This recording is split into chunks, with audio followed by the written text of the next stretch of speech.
How are you feeling? You got John Riggs today, and today I thought we would check out the Black Box games for the NES and rank all 30 of them. Black Box games were the early release games for the NES, and instead of it being like Atari games, which have this glorious box art, really great looking box art, and then the game's graphics are like, oh man. These NES Black Box titles will just show you exactly what the game's graphics look like so you know exactly what you're getting into. Graphics comparable to the arcade games of the time. I thought it was a great idea, and we'll cover all 30 of them in this video, and we'll rank them along the way. If you're new to the channel, I thank you for watching. I do about 2 videos a week, so make sure you're subscribed. There's always something new coming up. 10-yard fight. Ooh, well, I'm not the biggest sports fan, but I do play the sports games, especially for the classic consoles here. It was a pretty rough sports game, wasn't it? I just remember like you get the huddle and then you run in a formation and you just like move to the side and move your way up and eventually you'll score.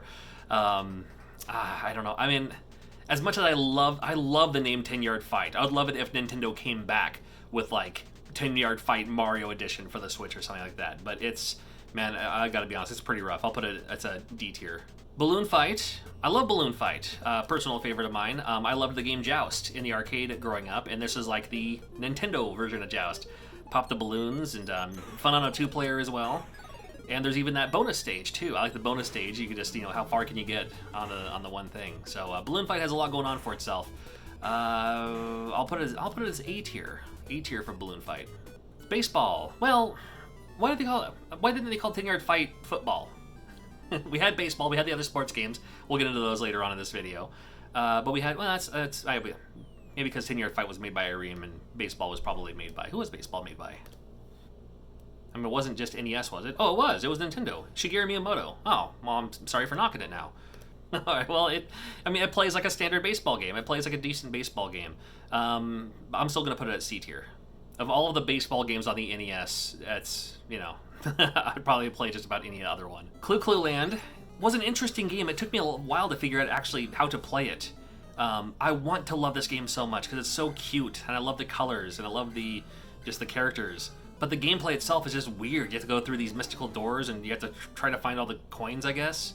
And then it's weird to turn like left or right because you have to like stick your hand out to grab a thing and pivot around it. C tier for Clue Clue Land is C tier. Donkey Kong, an absolute classic. Donkey Kong is the first video game I ever remember playing. I'm sure I played more games than that, but my earliest video game memory is playing Donkey Kong in the arcade at Jolly Joker at the Yakima Mall in Yakima, Washington. It was the second arcade machine from the left on the back wall, but I forgot what was next to it. That's how memorable it was for me. It actually had a stool in front of it too, and I moved the stool out of the way because I was tall enough to reach the machine at, must have been 5 years old. So Donkey Kong. Even though... Now, the NES version isn't arcade perfect. The hammer is in a different place in the first stage. It doesn't have the Pie Factory level, what people call the Pie Factory level. It's still Donkey Kong. I'm going to put Donkey Kong as S tier. I don't want to hand out those S tiers too lightly, but to me, Donkey Kong is an S tier for sure. Donkey Kong Jr. Donkey Kong Jr. is my favorite video game themed breakfast cereal of all time. I wish they still had it. Donkey Kong Jr. It wasn't out for very long, a year or two, but it was like fruit flavored. It was like Trix but better. I don't know, and it was like fruit shaped. That's what I remember about it. A great game. I love Donkey Kong Jr. and still like playing it today. But I don't know if I want to put it next to Donkey Kong. I am going to put Donkey Kong Jr. as A tier. Then we have Donkey Kong Jr. Math. which blew my mind when I first heard that there was a Donkey Kong Jr. math video game. It was a game I admittedly didn't even play. I don't think I ever played Donkey Kong Jr. math until the world of emulators, because I never saw one out in the wild. I never had one. I never physically, I didn't get my copy of it. I didn't get my Donkey Kong Jr. math cartridge until like 5 or 6 years ago. But I did end up playing it, and I understood it. I got it. It's fine. But it's still, why? Video games need to be fun. Edutainment is one thing, but this is just, it's not F tier. I'll put Donkey Kong Jr. Math as D tier, just because it does have that little bit of educational value to it. It's not a terrible game, it's math. In Japan, they had a Popeye game that taught you English, which was fun to play today because you have to, it'll tell you like what the word is in Japanese, and you have to fetch the letters that make up what the word is in English, which I thought was pretty cool. But it's not, I mean, that's in Japan. That's Famicom. We're not talking about that. We're talking about Black Box NES games here. Donkey Kong 3 is pretty cool. I mean, again, it's another one of those not arcade perfect. You play as Stanley, who's like Mario's cousin or something like that. Yeah, with the bug spray. It was a weird way to still incorporate Donkey Kong, because it was almost like, Mario left and did his own thing. He's doing big things. And the Donkey Kong is just like, well, we still need to do a Donkey Kong game. Let's do Donkey Kong 3, which is an odd idea. C tier. Duck Hunt is not bad. I mean, we all played a lot of that for the zapper and everything. Of course, controller 1 controls the ducks, if you want to tease your little brother or little sister or whatever. Never mind Duck Hunt. My favorite part was the clay pigeon shooting, and no one really talks about that. The knocking the clay pigeons out of the sky, the discs that fly out, that was my favorite part of the game. It's fun though, and it's not perfect, but it's fun, and I'll put Duck Hunt as C tier. Excite Bike, I still to this day do not know how to ride a bike. Not that I don't know how, I just choose not to because I don't want to. I haven't broken a bone yet, and I don't want to start. I can walk everywhere. I'm fine. Excite Bike's fantastic. I absolutely love Excite Bike. Either one player, multiplayer. The fact that you can create your own levels was fantastic. Even though you couldn't save it, even though there's a save function on there, probably held over from the Famicom disk system or something. But Excite Bike is super, super, super fun. Still up today. A tier for Excite Bike. We have Golf. D tier. Gumshoe. Gumshoe doesn't get enough love because you need that zapper with a CRT to play it. It's a decent game. It's a pretty fun game. I mean, this footage here I can't show you because I'm recording it off a flat screen, and I do have a CRT over there. I should hook up my NES just to play Gumshoe again. It's a fun game because you have to shoot yourself to make you jump, and that's how you get over the obstacles. You're always moving, and you have to shoot yourself to jump. Gumshoe's good, and I wish we would see more about that game. Let's call it B tier. Gyromite, you need Rob the Robot. You don't need Rob the Robot. You can play with a second player, and then the A and B buttons will activate the switches to make the pipes go up or down. And when you play it that way, the game is a lot easier than it's supposed to be. The game is supposed to be played with this robot. When we play it without it, becomes much easier. D tier. Hogan's Alley, another awesome shooting game. Hogan's Alley made the cameo with the Duck Hunt character in Super Smash Brothers, which is always cool. It was the first kind of, like draw, and you have to fire the button before they do. Hogan's Alley has a lot going on for itself, and it has that bonus level too, where you can shoot the can as much as you can to get to a certain area. I'm gonna put Hogan's Alley. Hogan's Alley is B tier. Ice Climber is a game I look at through nostalgic lenses because I'm supposed to love this game. I have fond memories playing it. 2-player again, but man, the jumping mechanic sucks.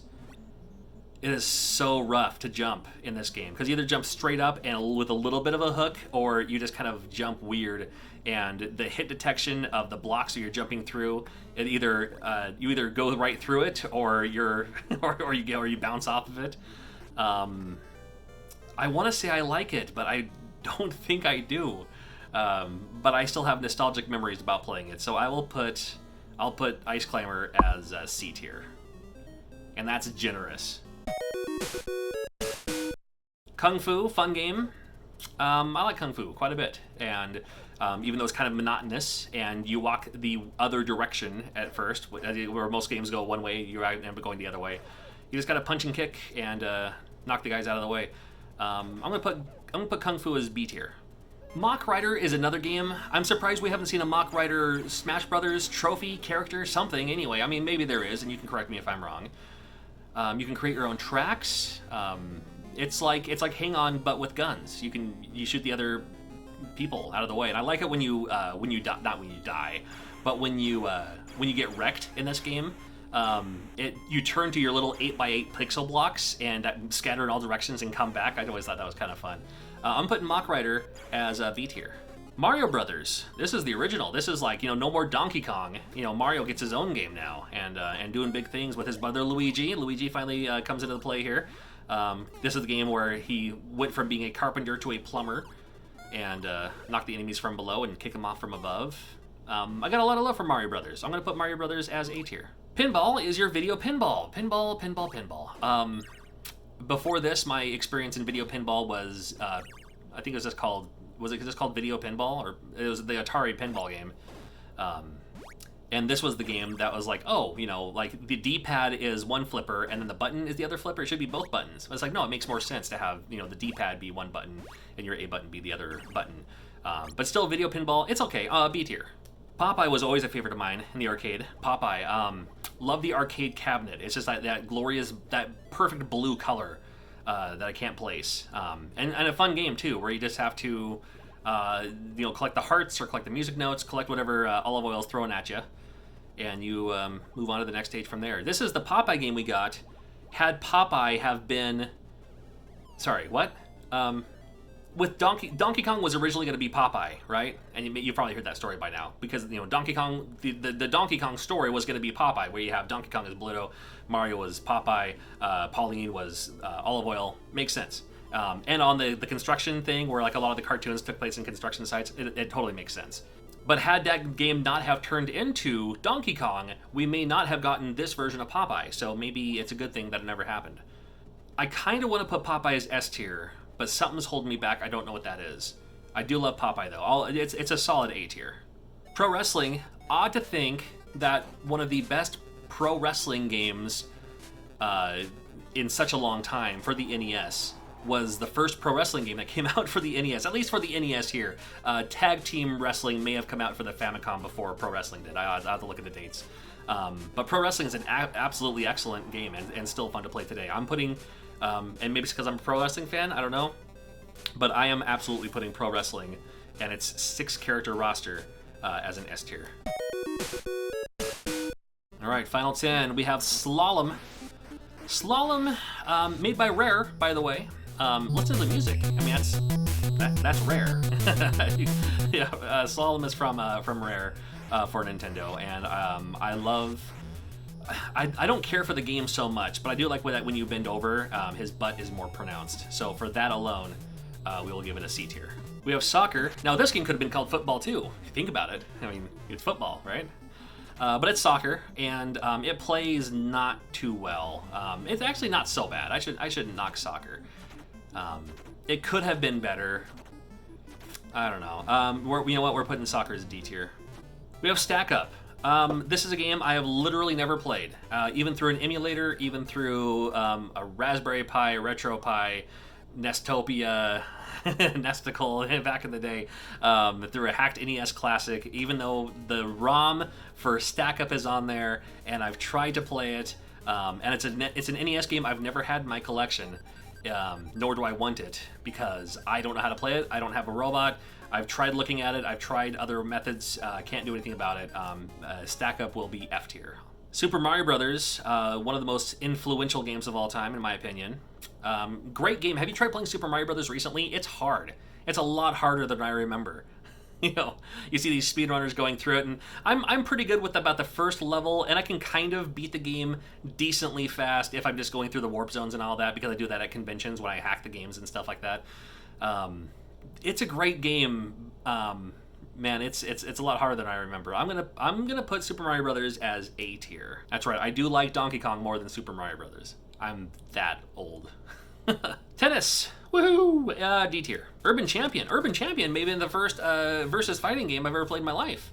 Urban Champion may have been the game that started Street Fighter 2 and Mortal Kombat and all that. I mean, maybe it all started with Urban Champion.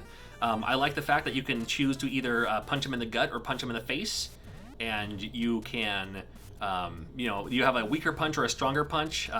The weaker one's quicker, but the stronger one knocks him back more, and you have to keep knocking him back, until they finally fall down the drain. And that's how you win. What a crazy concept. Urban Champion, promoting street violence and knocking people in sewers. what the dupe. B tier on that one. Volleyball. Now, I'm 6'5", and my quick story is the high school basketball coach wanted me to be in basketball, and I was like, I have terrible depth perception. I have to wear glasses. You know, I would be terrible for your team. And he said, John, you got to understand, I can teach you how to play basketball. I can't teach my basketball players how to be tall. I was like, well, that makes sense, I guess. But oddly enough, volleyball, I actually liked volleyball quite a bit. And this is like that high school style volleyball. It's like 6-on-6. But it's still, it's rough, man. I can't get a gold. Maybe it's because I'm terrible at this game. I know about, it's all about that bump set spike, but it's so hard to pull off in this game for some reason. And it shouldn't be, but to me it is. So I'm gonna put volleyball as D tier, unfortunately. How come we never had a basketball? We never had a basketball black box game. We had ice hockey, but ice hockey wasn't black box. That was that blue box later on. Anyway, we have Wild Gunman, which is another game that's absolutely fantastic. I love Wild Gunman. You got that draw where you have to pull the trigger as fast as you can, a lot like Hogan's Alley. In fact, characters from this game, characters from Wild Gunman are also part of that duck hunt thing in that universe. So, oh man, what a fun game! And that's the draw I'm talking about. That's the one where it's just like Kirby did it. It's part of 1-2 switch with the draw. You have to pull the trigger as fast as you can. 2-player. It made a little resurgence in Back to the Future 2. Not that it came back in style or anything like that, but you're like, oh hey, there's Wild Gunman, classic. And it was cool to see. That may have been one of the first retro references. That's not true. But Back to the Future 2 also had Burger Time and Jaws in the pawn shop window there. I'm a huge Wild Gunman fan, and I'm putting Wild Gunman. Do I put it as A? I'll put it as B. That's safe. Wild Gunman is a B to me. Wrecking Crew. I don't know what it is about Wrecking Crew, but I absolutely love it. I mean, you can't go wrong. It says multiple levels, multiple stages, and you have to break stuff. But you have to break stuff in with thought. You can't just break the ladder because then you have to climb up the ladder. Well, then you just lost the ladder and you're out of the level there. I like that one a lot. I want to put it as A, but does that mean that I like it more than Wild Gunman? I guess it does. All right. Wrecking Crew is A. And that's all 30 games, and I thank you for watching. In fact, I have a link to this tier maker for the Black Box NES games. If you want to make your own, screen cap it, maybe post it on Twitter and tag me in it. I want to see it just for fun, see what you're talking about too. So thank you for watching. This video right here, make sure you check this out. It's a whole lot of great NES games that you may have missed out on. So make sure you check out that list because there's some great, I don't want to say hidden gems, but I just did, some underrated NES games, some classics that you may have skipped out on. So make sure you check that out, and I'll see you very soon. We'll see you.